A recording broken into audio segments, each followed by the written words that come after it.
We have a great show lined up for you. I'm your host, Kim Jacobs, better known as the Balance Doctor. And all of our guests that come on, they're either people that have overcome some tremendous odds in their own lives as they balance this thing called life, or they're experts and they're here to share tips and strategies that will help you better balance and manage your life. Grab your virtual seats and let's get ready for some real relevant and relatable content on today's episode of The Kim Jacobs Show.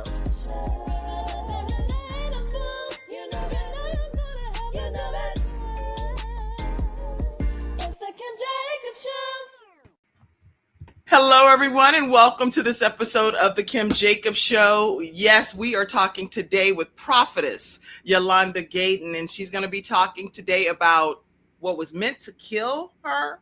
She survived it. And so everybody out there today that is in need of inspiration on some things that's trying to take you out of this world, you're going to learn how to survive some of those things today from our prophetess Yolonda Gayden. How are you today? I am well. How are you? So excited to be here. I know we were backstage like, because it's like we finally connect. People don't get to see all the behind the scenes stuff, right? Yes. But I am so honored to have you here today. And your story is nothing short of invigorating. It's a roller coaster ride. It's heartbreaking. It's heartwarming. It's heart-wrenching. You name it. It's going to happen throughout this episode today. So I want everybody to invite your friends and family to be a part of our discussion. And we're going to go ahead and literally just get right into it because there's so much meat on the bones here to unpack. So I really want to make sure that we get into everything. So Yolonda Gayden, she is an acclaimed author, many times over. She's made significant impact in the literary world with 6 best-selling books out of 8. I know that there's about 12 or so that really encompass everything that she's done, but 6 best-selling books. Her writings delve into the complex themes such as mental and physical abuse. So a lot to unpack in her books pertaining to mental and physical abuse, offering insightful and empowering perspectives. So I am really excited to introduce this woman because she's going to be sharing her personal journey and her own testament of being resilient and really determined to be an overcomer. Lots about her personal note of her life, but she's been married for 27 years, and I'll let her tell you the rest of her journey and all of the hats that she wears as well, and celebrating something very important coming up really soon. So welcome, Yolonda Gayden, to the Kim Jacobs Show. Thank you. Thank you so much for having me. I'm so glad you're here. So glad. Okay. So your story, as I said, is really inspiring. It's incredibly inspiring. So I'm really glad that you're here today to just take us through it. I want you to, if you will, share a little bit about your journey and what led you to ultimately say that I survived what was meant to kill me. Yes.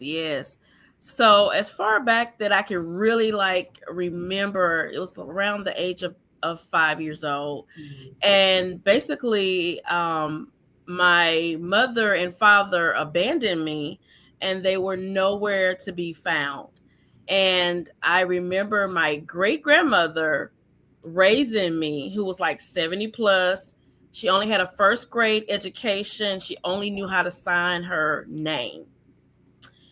And I remember even at that early age, I remember that my life was different from the other children. You know, where other children had, their hair pretty combed and their bows and, mom and dad was there and right. I didn't have those things present. So I quickly realized that things were different for me. Yeah. So when you are being raised by a 75-year-old, you say grandmother that has a great grandmother who has a first grade education, one thing she had was a lot of love in her heart because she didn't want to see you get put in the streets type of situation or going into some uncharted territory, being with families that you would be possibly passed around with. And so she did have the ability to love, even though she didn't have that education, right? Right. And how did that work growing up under her leadership? Ooh, I was light years behind most everyone. all the way down to, the things that your mother normally even tell you, like even how to take care of your hygiene. Right. Well, grandmother was, she was from the South, and even down to like deodorant that looked like taking the baking soda and literally rubbing up under your arms. Wow. Okay. And it did not work. And the thing about it, I can laugh about it now, but I literally remember there was a time when I was in third grade, and there was someone, they said, the teacher and students, that did not smell fresh. Mm-hmm. And I'm looking around to see who are they talking about. Right. You're like, let's address this, right? And here is you, right? And I'm realizing that person is me. My grandmother was so old school and from the South, she didn't even know what deodorant was. Now, it was out around that time, but she was doing the pattern of what she had been taught. Okay. Wow. And so back in the day, they did whatever it took to be able to just make it and to function, basically. So you fast forward, your great grandmother being at that age, ultimately what happened that put you in other situations? Because there's so much to your story. It is a lot to my story. So around the age about 11, maybe 10, 11, my biological mother reached out and wanted me to come live with her. Okay. And she was in another state.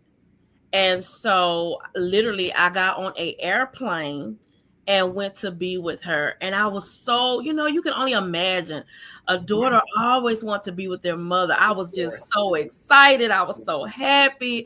I never understood in the first place why I was not with you. What was wrong with me? Why you didn't love me? Right. And so she was living with a live-in boyfriend. Mm-hmm. And so I went to go live with them both. Okay. So you ended up going, did your great grandmother pass away? What No, happened? She was still alive. Your mom requested you to come. She did. So at this point then, and again, I feel like I'm almost in a movie here, but at this point you are excited. You're ecstatic because you're 11 years old. You're like, whatever the reason was, I finally get a chance to have a real shot at real life with my mom who birthed me, right? Yes. And so that was like Christmas for you, right? It was. Like come true. Super excited. Okay. So now you're there where you've now got on a flight. You're with your mom. You're 11. She has a live-in boyfriend. And tell us how things progress from there. So at first, everything was wonderful. And the live-in boyfriend, even, it was to me like he viewed me like a daughter, and he was buying me things and doing nice things for me and taking me to the store. And every time he left, I wanted to go with him, of course, because he was going to the store. He always brought me things when he took me to the store. Right. So I'm a child in that child frame of mind. And then... Innocent. Yes. You're innocent. You're right. And then mom had a job where she worked a lot. And so, of course, he became the babysitter. And everything was fine at first. And I didn't even know how to really understand the concept when he was like, he started like, let's play a game. Okay. And I'm like, okay, and it's a hide and seek game. And then, hide and seek went to something else. The other games led to touchy-feely, something else. So that's where it started. Okay.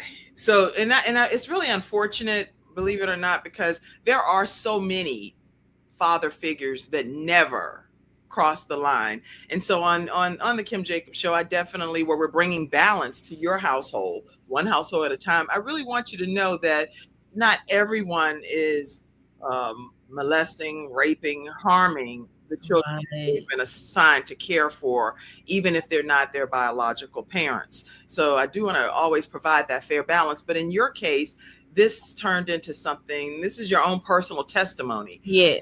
So you, in your own words, can share what your testimony is and what transpired and how did it go to the point where you feel like I really survived what was meant to kill me. Yes.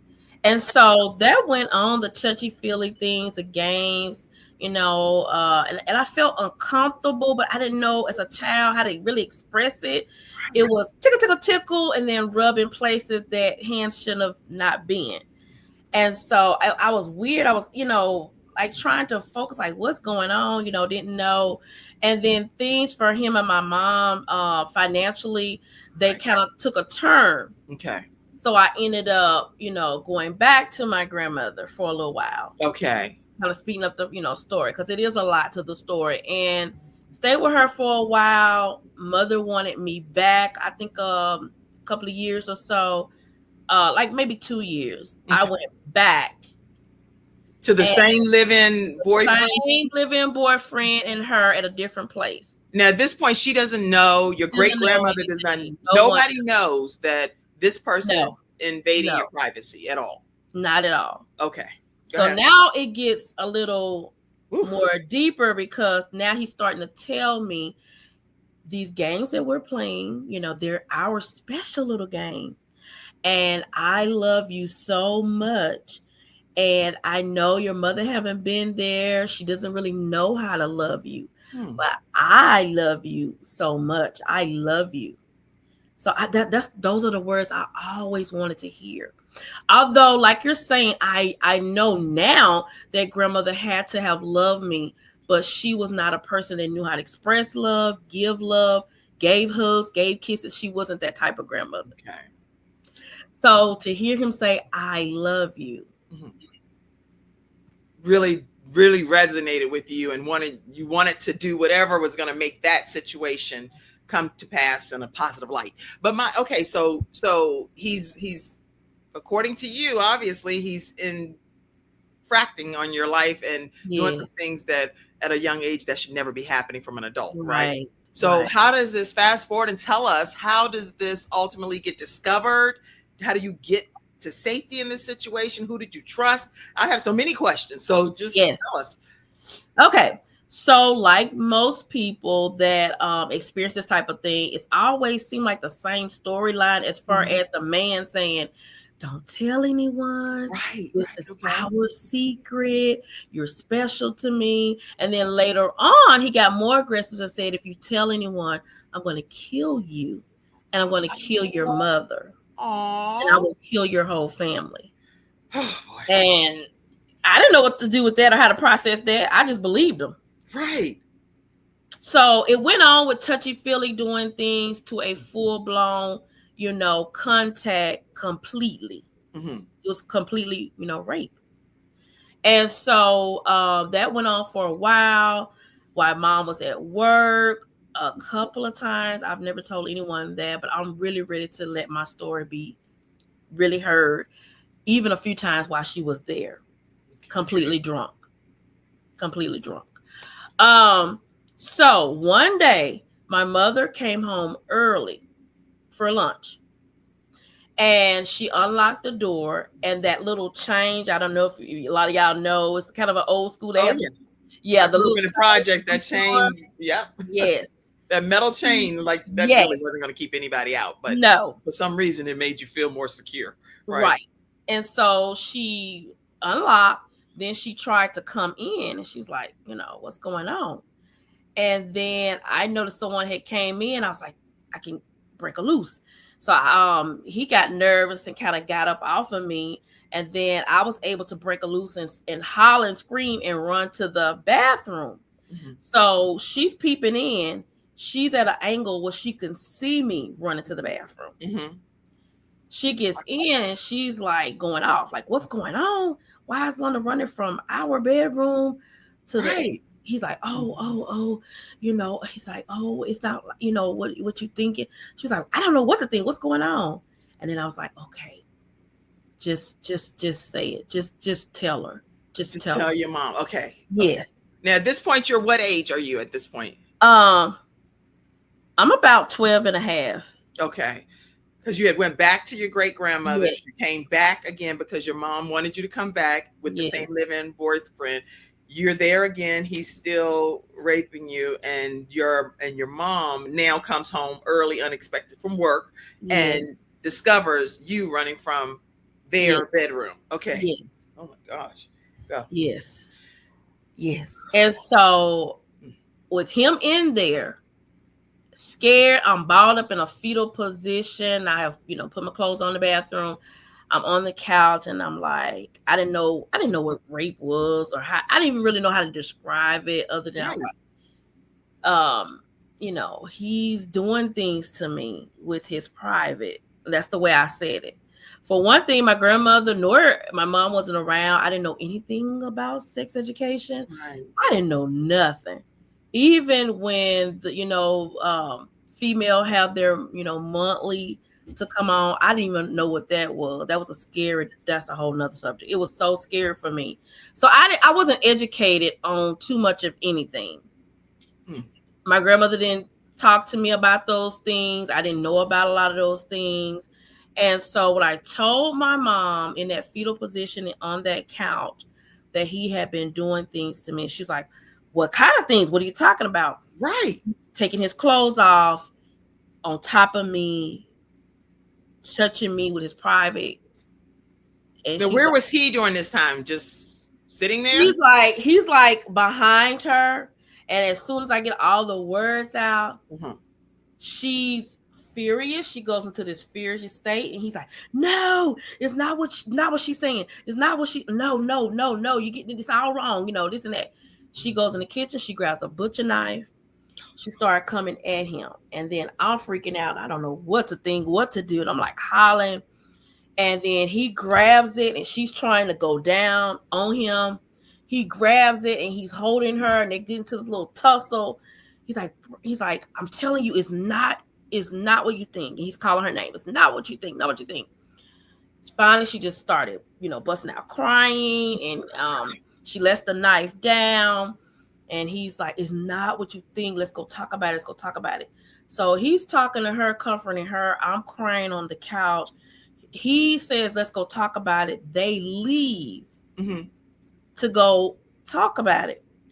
I'm still there by myself, crying on the couch. Okay. They go talk about it. And when they come back home, he has now told her a story that I have been coming on to him. I didn't even know what that even means. Coming on to him for a while. And he just did what a man does. Was what he said. Okay. So your mom ultimately believed him and then started taking it out on chastising you for inappropriate behavior. Yes. Saying I'm fast. I should dress a certain way. It's all of that kind of stuff. Okay. So let me just ask, first of all, from child statistics, victimsofcrime.org, you all can find this information that I'm getting ready to share with you all. But 1 in 5 girls and 1 in 20 boys is a victim of child sexual abuse. And it shows that approximately 20% of adult females and 5 to 10% of adult males recall a childhood sexual assault or sexual abuse incident. Like, that's a lot of people that are remembering something in their childhood that is now triggered as an adult that brings them back to their remembrance that they were violated. So in this case, there are parents that will say it's your fault and take the side of the person that is inflicting the harm.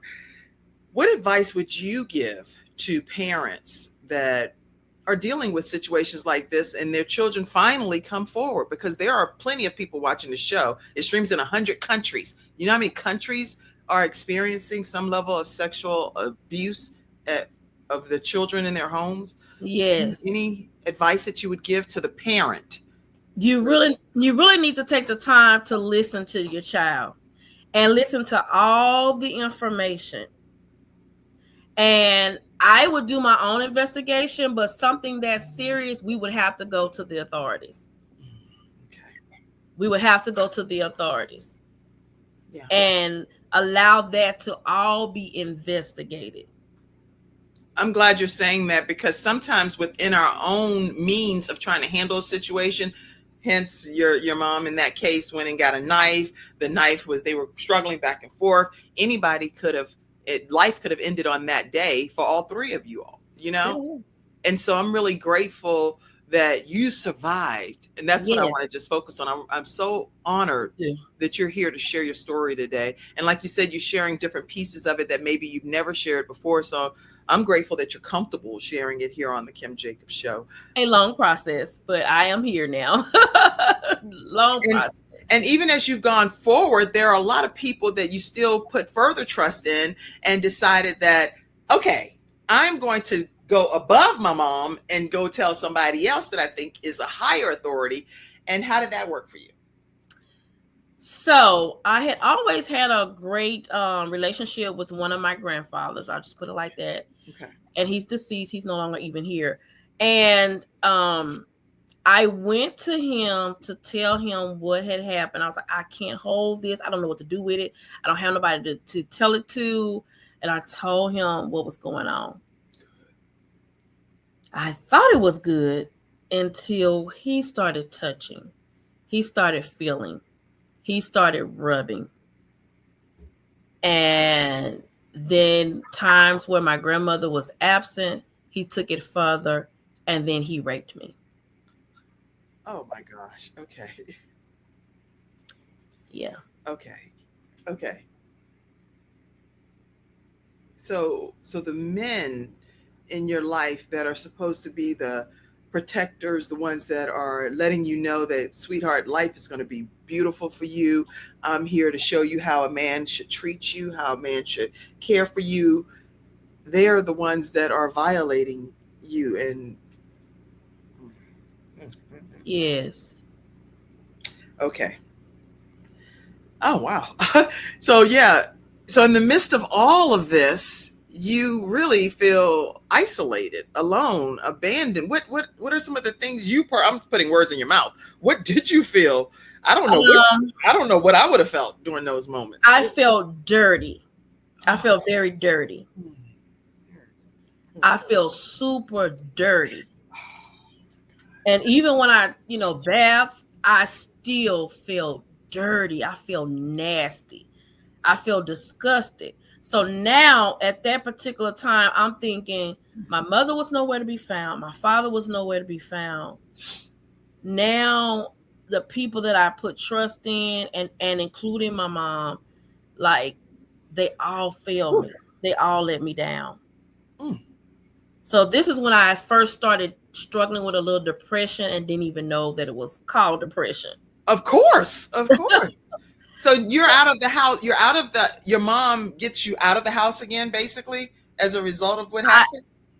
Eventually, I stayed a little bit in that situation, but again, they struggled again financially, and it came down to she had to, let me back up a little bit. She had to go and live with an aunt. And so this is before I got to the grandfather. I'm sorry I missed this part, but that's fine. This is a movie. You need to present this to Lifetime or something. I've always dreamed that my life, that it would be told on Lifetime. I've always dreamed that. But I had to go and live with an aunt and my first cousin, because now since I've been exposed to all this stuff with the mom's boyfriend, now I do become promiscuous. I do become, out there and kind of, liking guys and all that type of stuff. And so there was a guy on the phone that was having sex talk with me, but nothing had happened with us, but he was talking nasty and dirty to me. A cousin overheard him talking to me. And then he came to me and said, hey, all that stuff that guy was talking to you about, he's like, I'm going to tell your mom about it unless you do that with me. This is a first cousin.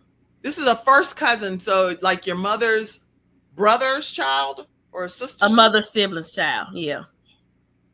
So he overheard you talking to someone else and could hear the conversation and use that. Get on another line, another phone. And then he used that to bait you to have intercourse with him. And I said no, right off the bat. I said, it's not happening, no. Well, I'm going to tell your mom, no, please don't do that, no. He said, I am. I said, don't do that, don't do that. And so I was on pins and needles for days, wondering when he was going to just tell her. He held it and kept threatening with me, try to make me come to him on my own. And then one day, when his mom left, my mom left, no one was in the house, I was in the room, sleep. He came, he got on top of me, he held me down, he put his hand over my mouth, and then he raped me. And did you ever get anybody in your family to understand? I held that one. I held that one for almost 27 years. I held that one. So what's making you today, which I appreciate the fact that you are here sharing your story. And I think that every woman that has ever experienced something like this, I don't care how many years it is later, I would imagine that it would be some level of therapeutic relief for you to be able to share your story. What's making you share it right now on the Kim Jacobs Show? Because you're an author of 12 books and all of this stuff. We're here to talk about a lot of other things. Yes. But this is, I'm just going by the leading of God here, in my opinion, that we're going to stay here for a second so that it helps somebody else at the level that they may need to be ministered to. What made you share your story here on the Kim Jacobs Show? I'm a big fan of Miles Monroe. I know he's, for those that know who that is, he's deceased and passed on. But he always talked about dying empty.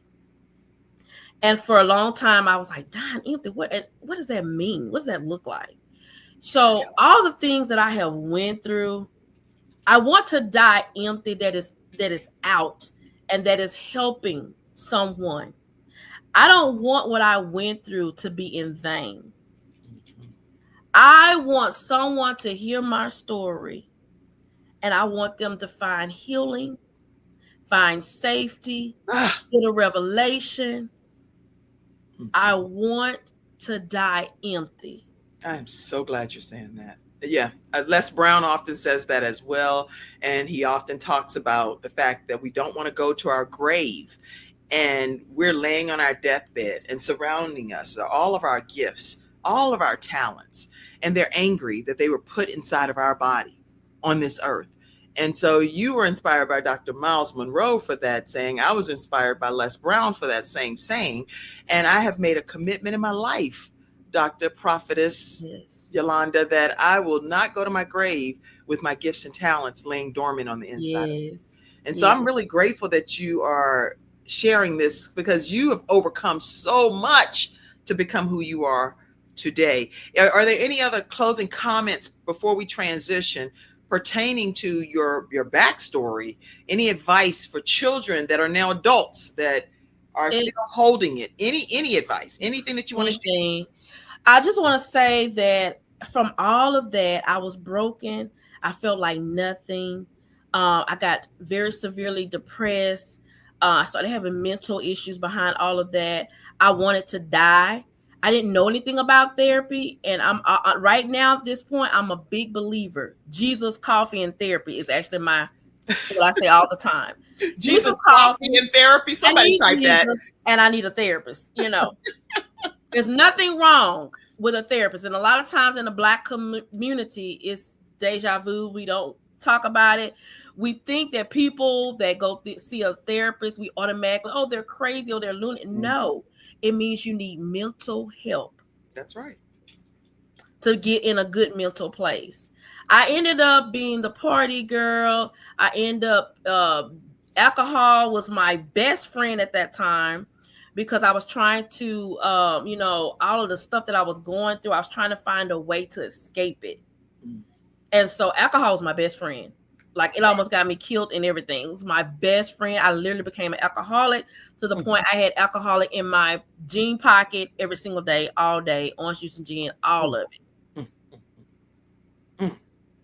And so I really want people to know it doesn't matter where you come from, and don't based on where you're at right now that's your life. Because if I did try to give up. I tried to kill myself, not one, not two, not three, but 5 times. Wait, 5 times you attempted suicide and it didn't work? And so only the last one took me to the hospital to get my stomach pumped. The rest of them I kind of like went out. Those didn't work. But that one almost took me out. Wow. So God literally has a plan for your life that exceeds or supersedes it overly above and beyond anything that you plan for your own life. Yes. Wow. Yes. Woo, okay, y'all. Jesus, she said, Jesus, coffee, and therapy. It's okay. It's okay to get that Jesus, coffee, but also get that therapist. Yes. A therapist is critically important. I know I have a counselor that she's not, I don't know if she's a therapist. Anyway, she's my person that I go to, and Yes. and it's maintenance. It's not even something that I'm so down and out about, but I'm like, Mine is maintenance too now. Yeah. Just to talk, I'm like, girl, if you just could be a person that don't know me at that level and can hear me and give me some good advice, Christian advice, I'm good. I'm good. Yes. So this is really good. I see a lot of comments that's been coming in. So I do want to take a moment before we transition because it's also, as I'm getting ready to pull the comments up, tell me how important faith was in your healing process. Oh my goodness. Faith was my lifeline. Mm-hmm. Faith was my lifeline. I've always been curious about faith, and I've always been curious about God. I really have. And I remember wanting to go to church as a little girl and really having nobody to take me at one point. Mm-hmm. Now, at the beginning, like age probably 2, 3, 4, 5, maybe up to about 8, I had my mother, who is deceased as well now. She did take me to church as a little girl. But faith was my lifeline. It saved me.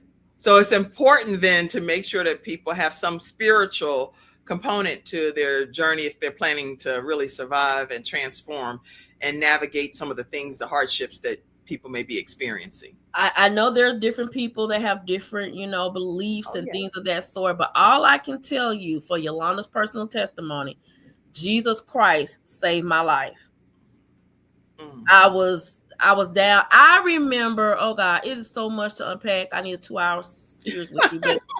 But I remember one of the relationships that I was in for a year and a half to find out, as someone knocked on my door after a year and a half, that I like to say he had a whole wife. I wrote a chapter about that in one of my books too. Had a whole wife.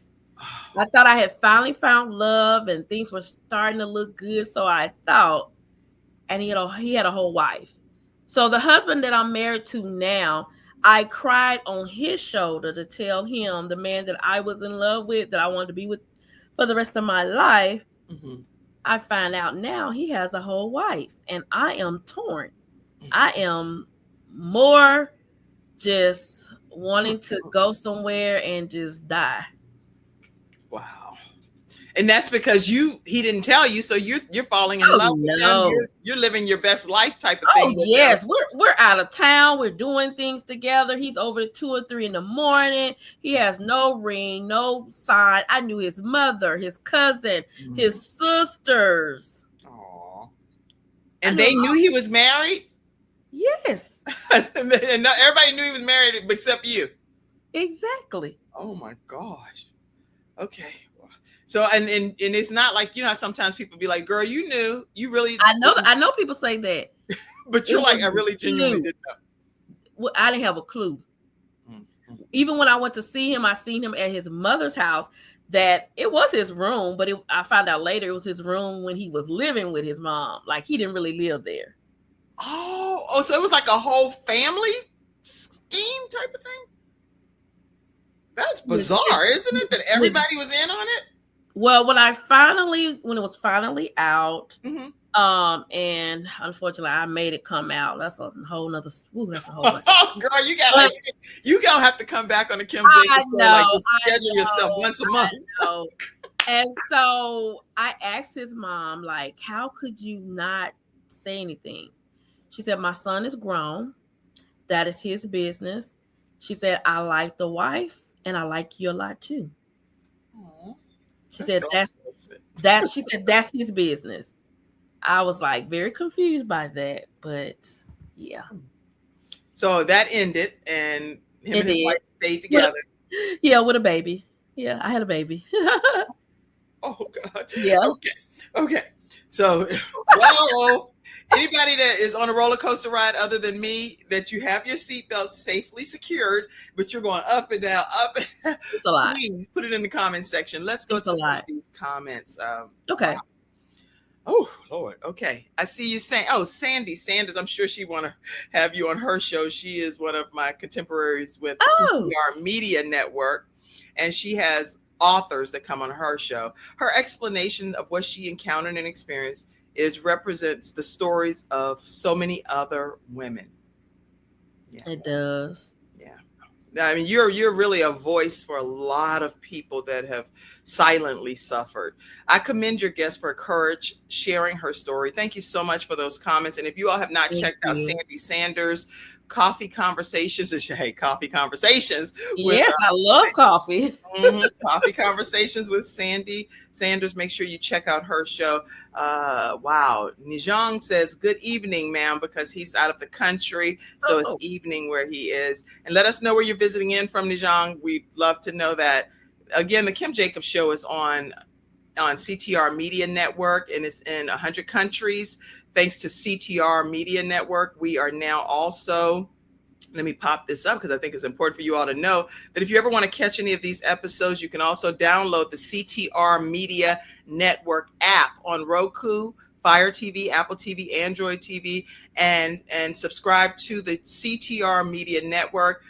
We were ranked #1, the Kim Jacobs Show, over in the self-improvement channel last month. So I want to make sure y'all are aware of that, and you can find us over there. All right, so let's see some more comments that came in. People have been really commenting. Lord have mercy, people said. Sandy said, yes, Jesus, coffee, and therapy. Okay, we're going to do that. We're going to do that. Dr. Tina J. Ramsey is on, and she's the founder of CTR Media Network. And so she said hello to you and sent lots of hugs and love. Thank you. Thank you so much. Jessica Walker said, I am so proud of my client. That's my PR person. Oh, she said, your girl is here. Your girl is here. Here. So glad to have you. So glad to have you. And all of you that are tuning in, I do see different ones of you. It's hard for me, unless you put a comment up, it's hard for me to really acknowledge everything. But I see you, Alicia. I see you, Evangelist Brenda. I see you, Margaret. I see you, Najong. I see you, TJ, Tamilia, Tammy. I see all of you, Dr. Eleanor. I see you, Dr. Marcia Austin over there on Instagram, Nikki Sinclair, Nainer Sohn, all of you guys. I love acknowledging my guests because I love you all. Yes, I love it. Okay, so there are so many other hats that you wear. Yes, and I wanted to just take a moment and play a quick, somebody said, Kim say, gosh, your guest and I have a lot in common, common. She said. Wow. Yeah. All right, I wanted to just play this quick video clip before we get ready to transition to the rest of our time together. Wow.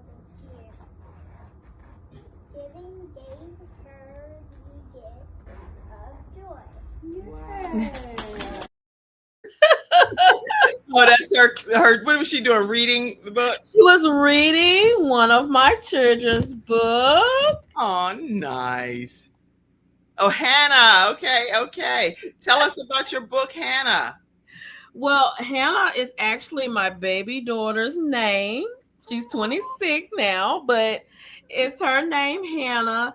And so Hannah learns to give. So Hannah takes us on a journey to learn how to be givers and not just only think about ourselves, but being kind, generosity, and spreading love. Awesome. Very diverse book. Spreading love, giving. I see right in the bubble out of her mouth there, it says giving. Hannah is a giver. She's loving. And I want to ask you, because for you to write this particular book, you went through so much as a child yourself. What made you want to do this particular type of genre when you're writing your books? I wanted to highlight the things that I did not receive as a child. So I didn't feel love. I didn't feel love. I didn't feel wanted. I didn't get hugs. I didn't get kisses. I didn't get birthday parties. It was so much missing in my childhood. So much missing. So I wanted to put books out that would help other children to be able to, receive and get those type of things. That is so incredible. Now you have so many books that you do have. Yes, I So do. let's see, what is that one that you have that you're holding up? Alicia's Brown Sugar Wishes. Aisha Brown Sugar Wishes, which is my oldest daughter. And the little girl in this little girl character, she wears hearing aids. Okay. And despite the fact that she wears hearing aids, she has dreams and vision and hopes, and she goes off and do a lot of things in the world. And so this is a book that just help a lot of our little girls, especially our brown skinned girls, Right. to love themselves, to have affirmations daily, and just something that I wanted to give. Again, something that I didn't have, and when I was growing up, I never saw brown skinned girls on the covers. That is so beautiful. And yeah, and they're beautiful images of your. Do they resemble your children actually? Yes, they are their faces that the illustrator used from a picture and drew them in at that age. Yes, I love it. yes, I love it. My Time to Shine. I have all of these right here on this image. That's all of them. That's it. So I was like, I got the image for you right here. Unbound. I see Hannah. Yes. I see your logo over there, and Aisha's Brown Sugar Wishes. And then the one that you're holding up right now, tell us what that one is. That's My Time to Shine. It's an affirmation coloring book. This one is on Amazon. Yes. And it's all of like my different sayings in this coloring book. Like, yes, queen. And I actually have one in here that talks about Jesus and coffee, because I say that all the time. I'm like, Jesus, coffee, and the therapist. Like, yeah, right. Give me that and I'm good to go. I need to go ahead and make a t-shirt from it. But of course. Jesus and therapy. Yes, come through Jesus and therapy. I definitely am in that club. I think all people, not men or women only, everybody should have some kind of therapist in their life. I agree. I totally agree. Yes. And then I recently received Literary Advocate of the Year. Yes. Okay. You're proud of that. Yeah. You deserve every honor that can be poured on you. I want people to know how they can get all of your books. Let's tell them how they can go about getting the books. So Aisha Brown Sugar Wishes and My Time to Shine, it is on Amazon. Okay. It is on Amazon. Unbound and the hardcover of Hannah Learns to Give, you can get that through going through Facebook, and there's a place for you to scan it, and it will take you directly to those books. Okay, so if they go to Yolonda Gayden on Facebook, they'll find every way to get your materials. Yes. Okay, so on Facebook, everybody, that's the main platform that Yolanda is on, and everything about her is there. And if you go there, you'll see all of her books on My Time to Shine, the coloring book. That's a great adult coloring book. My mom, oh my gosh, my mom will lose it to have that. She likes adult coloring books, and she'll lose it to have that one because it's so affirming. And then Hannah, and making sure that you learn more about how to be giving and loving and compassionate and just a sweet soul is what Hannah is, her youngest child. And then Aisha, being able to have that brown sugar, dark chocolate. Yes. And even with the hearing aids, not letting life limit you and have what people consider a disability. I personally call it a difference-ability because I have 3 children. And I call it my superpower. Oh, look at that. Look at that. So let me talk to us about it. Okay, let me say this. God's telling me to bag up. So the hearing aids, Aisha doesn't have a hearing issue, and the real Aisha doesn't. But I have 30% hearing in one of my ears. Oh, so I combine my story to this story. And so that is one of my disabilities. I also have ADHD, and I also have dyslexic. Well, it has worked in your favor to bless this world. That's for sure. It's truly my superpower. That's right. So the people that were in your life that did all of these things, are they just going on in life as if everything's regular, or Well, what's happened to any of these things, these people? the mom's boyfriend, I was told that he is deceased. I don't really know, but I was told that he was deceased. Okay. My grandfather, on his dying bed, I know a lot of people don't believe certain spiritual things, but on his dying bed, he was screaming and hollering and saying that little black people was coming to get him. So I actually, because I'm in ministry and I believe heavily in the power of prayer, and I was able to go see him Mm-hmm. and try to lead him to Christ. Oh, And he told me that he knew the man before I knew the man. So I don't know how that went, but I was able to pray over him.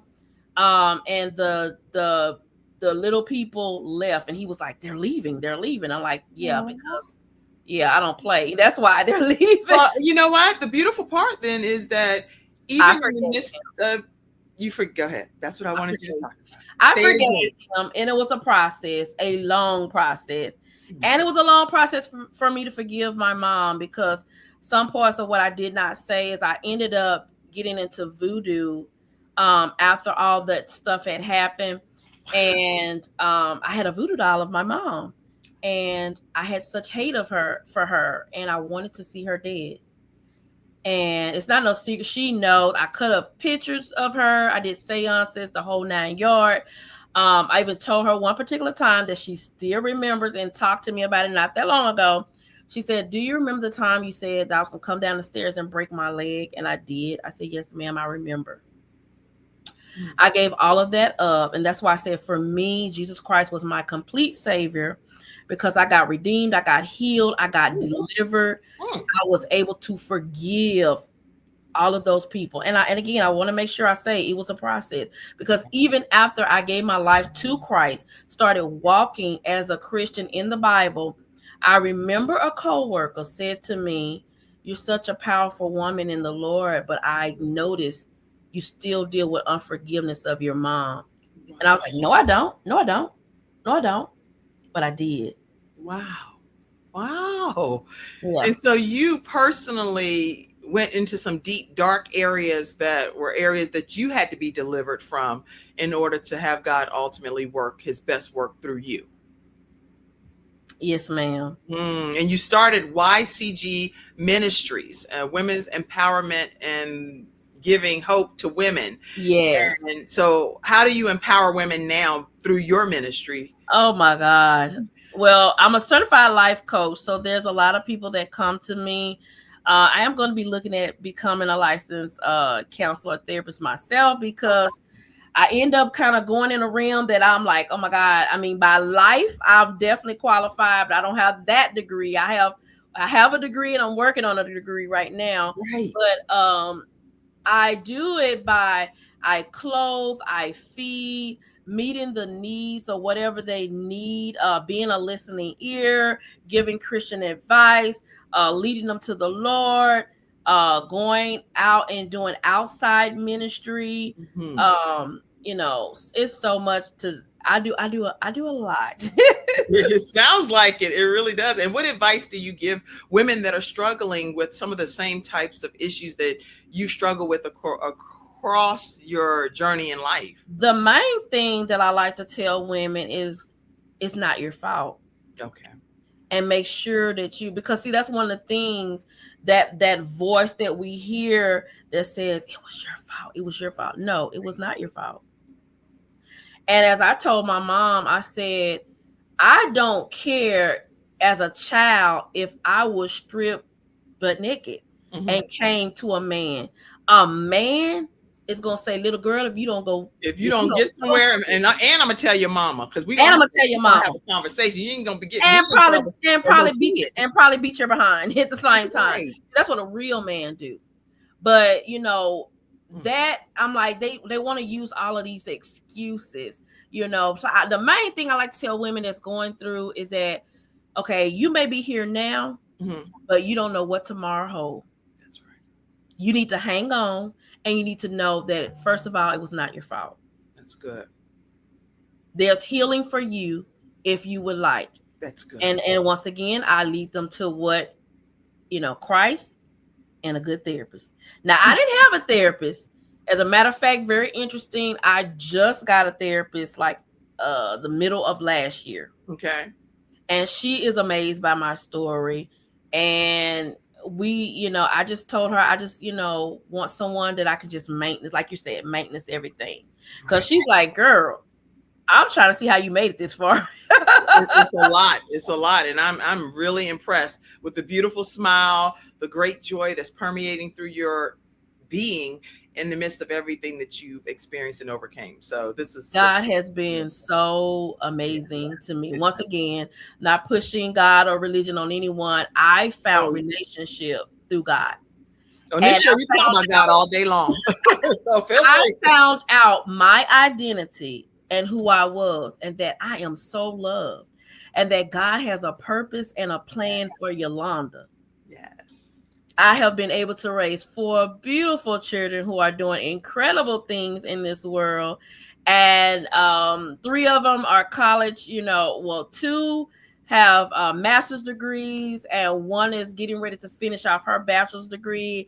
And then there's my son who says, well, Mama, college is not for everybody. But and that's fine. I have this fine. But they're productive, they're good, well-mannered children. My middle daughter, she married a minister who just got licensed to be an elder, and they're still in ministry, and they love the Lord. And I'm grateful. And I'm the GG of 4. Well, let me pull. I'm actually on your Facebook page because there were like hundreds of pictures. So I was like, okay, if I start trying to download all of these, my computer's going to crash. So let me just pull this. I love pictures. I love memories. Okay, tell me if okay. So the little one at the top, where my afro and my glasses, and I'm smiling so big. She's older now. She's 2 years old, but that's Amara Joy. And then I'm around children all the time because I read at school and things like that. Okay. Oh my God, look at you. That's my graduation picture on the second row. That's right there. I see it. Yes, I graduated from Delta Community College in early learning. I've been in early learning for years. You look so happy and content in these pictures. I was like, do I screenshot every piece and put it up? I didn't know what to do. I was like, I absolutely love this because it shows the on the, let's see, 1, 2, 3, the third row, the guy with the red, fourth row. That's my husband. Wait, right. Oh, with the red. The deacon in the church, that's Fred Gayden of 27 years, April the 19th. My gosh. Is that him holding the baby over there? It is. Okay, look at y'all. You've been married for 27 years. And what a beautiful thing to have a husband. My daughter's wedding on there. Oh, he's a great listener. I brought all of my baggage into my marriage. There was a few things that he had to deal with, like, touching, intimacies, things like that. He's a really good dude. Really good dude. I see your daughter and her husband down there. I do. Okay, look. What is this? Is this a picture of you and your family with all the black? Let me see. I'm trying to see. I can't. I'm going to save that picture. Okay, I can't. I'm going to save that and pull it up. Okay. I just had to pull some of that because I was like, wow. Yeah, I have tons of pictures. I did see some of these too. Tell me just that one. We just did a networking, it was called Bosses, basically Bosses luncheon with networking. And so I was basically the keynote speaker of that. I dibble and dabble in poetry. So I read a poem called Queen Bee. And then I talked to all of the queens about self-love, because that's one of the biggest things that my platform is on, how to love yourself. Yes, how to love yourself. And I think you could speak volumes to that. And even being married for 27 years and being a mother and a GG, how has that even influenced your overall mission and your work that you're doing?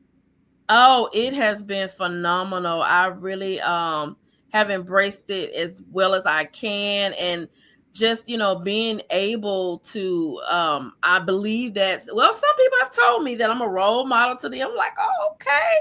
Yeah. And they're like, you don't look like a Gigi. I'm like, oh, well, good, because I don't want to look like a Gigi. Right.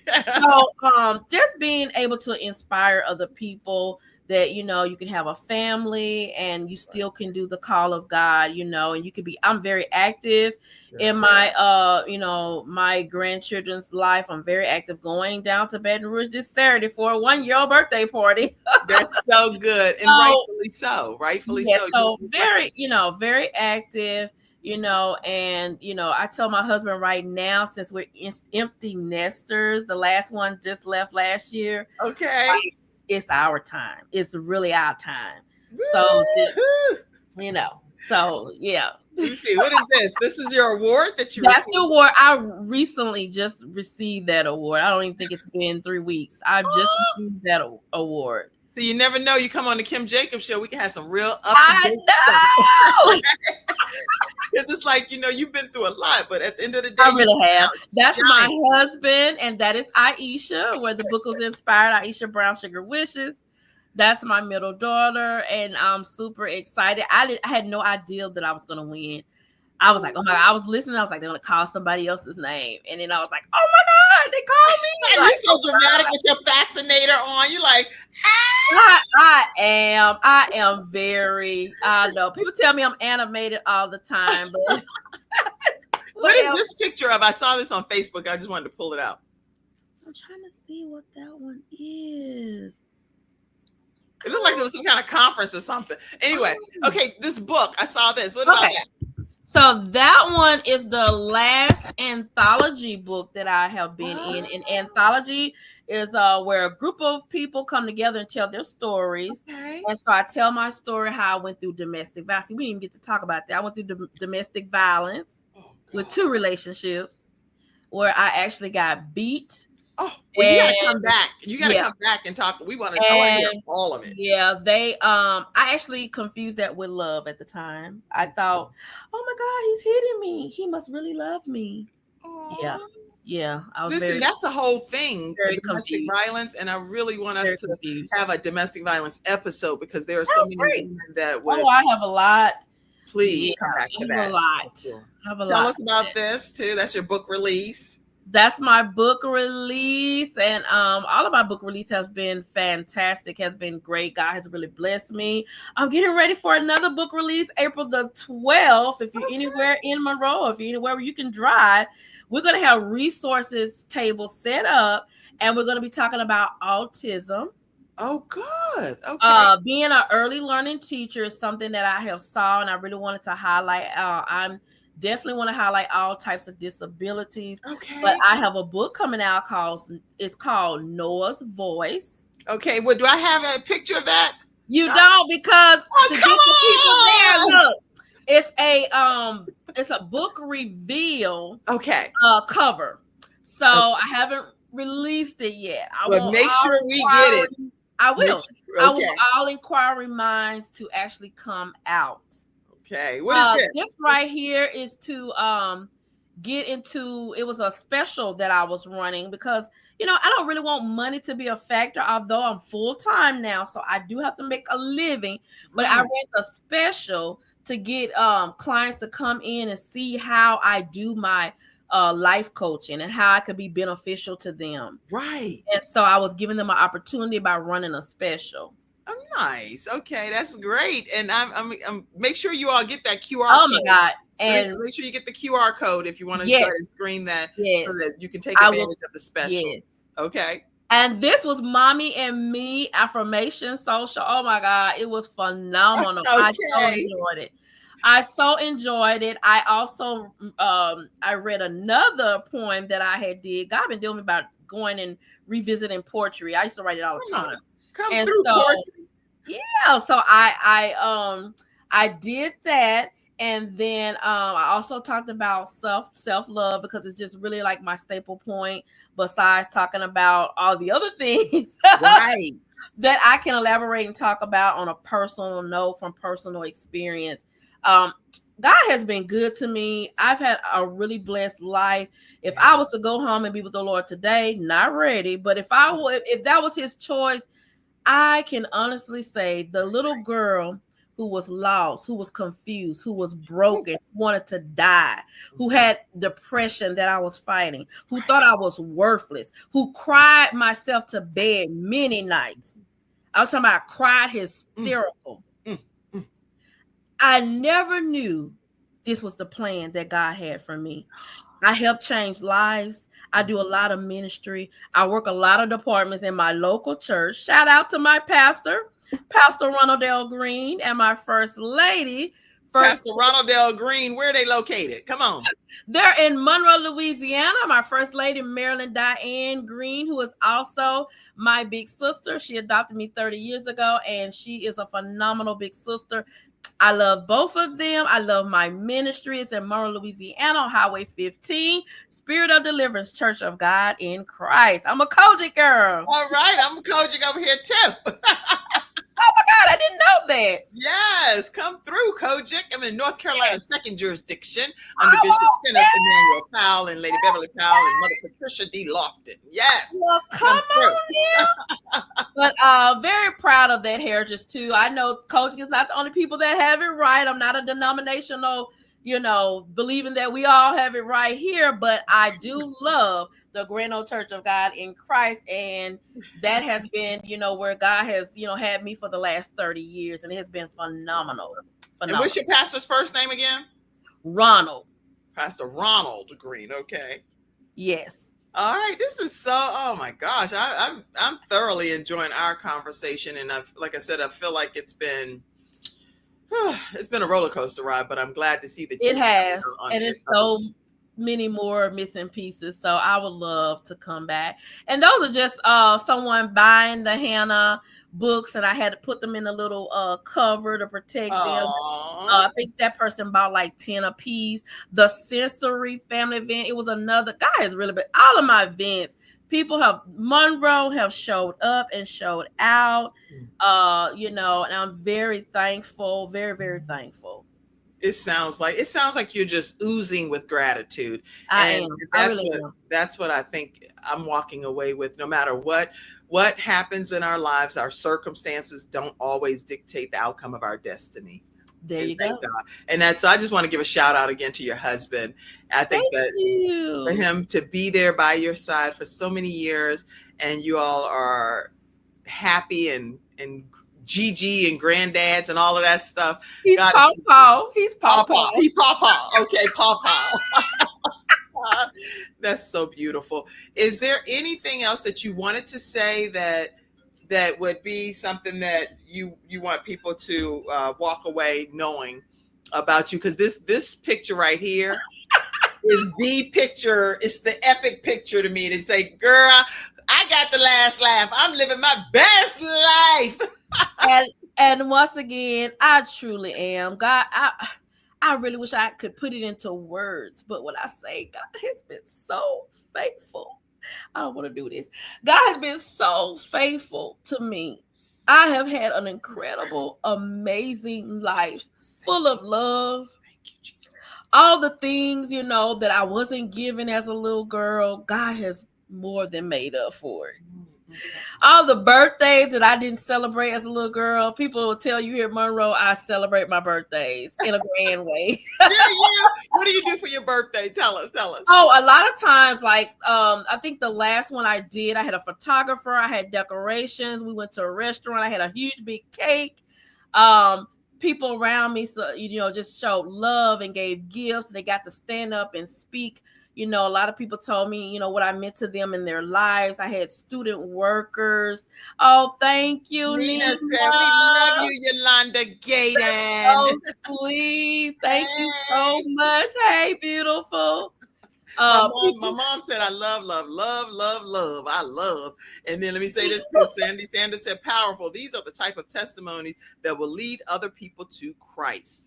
Yes, I'm very transparent, and I don't think it's no other way to, go. People look at me now, and I get people all the time say, oh my God, you're this author, you're this motivational speaker, you're this certified life coach. Oh my God, you're doing all these wonderful big, things. And Yes. I'm like, you're looking at glory. But can I Mm, can I give you a few minutes to tell you my story? mm, mm, mm. You're looking at the glory, but only if you knew the story behind the glory. Thank you, Jesus. Girl, you're gonna have me over here like laid back. Like you in your office, yes, but I will be slain in the spirit anywhere. Anywhere. The little girl that used to be so broken, that I became a bully. I struggled in school. Now there were some things I did really well. I've always done really well in English and history. I always made straight A's through all of it. But I struggled because I didn't know I had a learning disability. It was not talked about during those days. My grandmother, of course, didn't know. She couldn't help me with anything. Homework, I was always on my own. But I was always a reader. Even when I struggled reading, I always read. And one thing grandmother did deposit that I think is a big part of who I am today. A lot of things she deposited, but this one in particular, I was in a book club and I had books coming to the house all the time. Oh, good. And so, but I never saw brown skinned little girls that look like me. So Now you're making that happen for people. now I'm making that happen for people. Good. I am so grateful that you took the time to be a guest. It's by far very enlightening, informative, uplifting, edifying, disturbing. All kind of, you can put any kind of adjectives in there. There's been a lot on this episode today. I encourage you all, if you have not supported our broadcast, The Kim Jacobs Show, this is how we bring guests to your home. We let you be right in the comfort of your home and you're enjoying a beautiful experience, something that might literally be that one missing piece of the puzzle that changes everything for your life. I'm hoping that you will partner with us and just send a donation to Kim Jacobs, to our Kim Jacobs Show. You can do it through Zelle, Apple Cash at 704-962-7161, or you can do it through Venmo at the Kim Jacobs Show. If you wanted to do it through PayPal, it's paypal.me/Kim Jacobs Inc. We have audio podcast listeners, so that's the only reason I'm reading it out. But I encourage you, if you haven't partnered with us yet, to partner with us. And today I see on here one of our partners, Dr. Marcia Alston. Thank you so much for being one of our partners. You believe in the Kim Jacobs Show and it shows, and we appreciate you. And I'm sure we have others. Dr. Tina J. Ramsey always pours into the Kim Jacobs Show. And I just want to say thank you for everything that you do as well. And if I didn't call your name out, just let me know. And next episode, I will be happy. Oh shoot, my mom would be like, girl, I know you not gonna get off that show without saying Ella May supports the Kim Jacobs. So even though she's my mama, she don't have to support the Kim Jacobs Show at the level that she does. That's right. It's a blessing. So thank you, mommy. And I'm seeing any other people that are on here today that I just would like to at least acknowledge and say a shout out. Just say thank you all, because there are so many of you that support. And Yolanda, thank you for your support as well. All right, everybody. Closing comment, Prophetess Yolanda. Praise the Lord. God is so awesome and amazing, and he can turn your life into something that you never would have saw and imagined. And I also do want to say that at this point in time, I love my mother. I've forgiven her for all that she has done. We have a great relationship. She's in another state and recently lost her husband of 35 years. Y'all keep her in prayer.